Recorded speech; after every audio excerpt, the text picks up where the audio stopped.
Reconnaissance et renouveau sont les maîtres mots de cette année 2024 qui s'achève. Je m'écris cette lettre pour me remémorer, mettre des mots sur mes ressentis comme une auto-psychanalyse de mon évolution au cours de cette année. Les 6 premiers mois ont été un peu chaotiques. J'avais du mal à mettre en place et maintenir un rythme de vie sain. J'étais stressée dans mon travail, je n'ai pas pris le temps de me ressourcer ou de me vider la tête pour repartir sur un bon pied.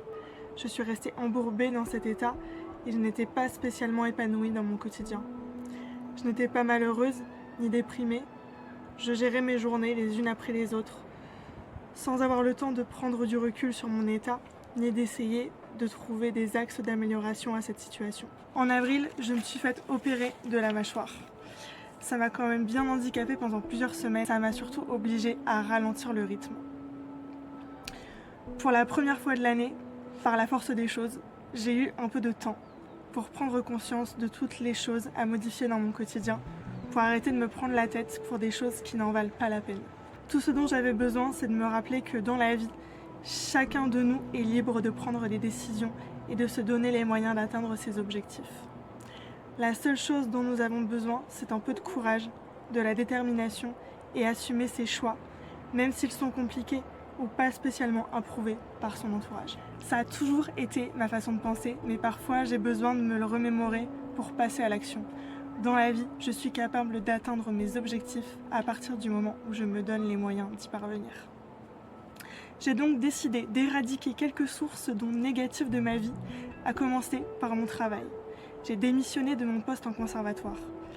J'ai pris du temps dans mon quotidien pour faire des choses que j'aime et qui me font plaisir, des choses toutes bêtes, mais le fait de les faire avec beaucoup de conscience, ça me permet de les apprécier encore plus.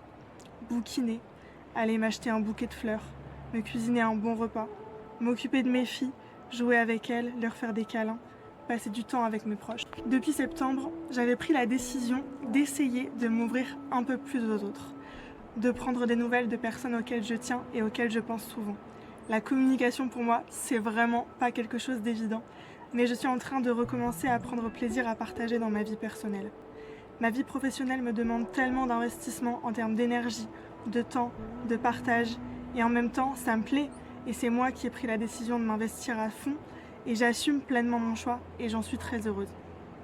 Mais c'est vrai que j'ai développé une personnalité très réservée en grandissant, et je donne tellement à travers mon travail que je n'ai plus envie de donner dans ma vie personnelle. C'est quelque chose que j'ai réalisé cette année, et que j'essaye petit à petit de rééquilibrer. C'est pas facile, mais un pas après l'autre, avec conciliance, bienveillance et indulgence envers moi-même et envers les autres. Autre décision que j'ai prise cette année et que je me suis donné les moyens d'accomplir, c'est d'acheter un bien immobilier. J'en avais marre de mon appartement, marre de ne pas être chez moi.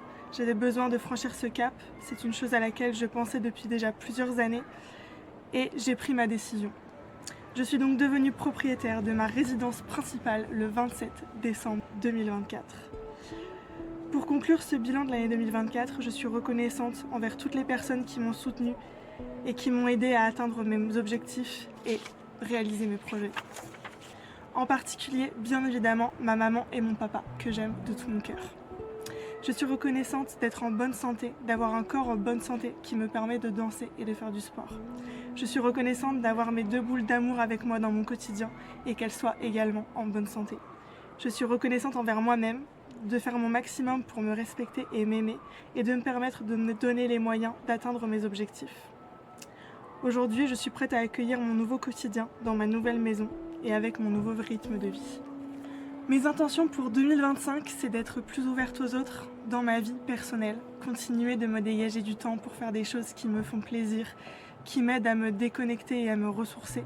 Et je vous dis tout ça dos à ce magnifique paysage dans cet environnement qui est pour moi paradisiaque, qui m'apporte beaucoup de joie et de sérénité.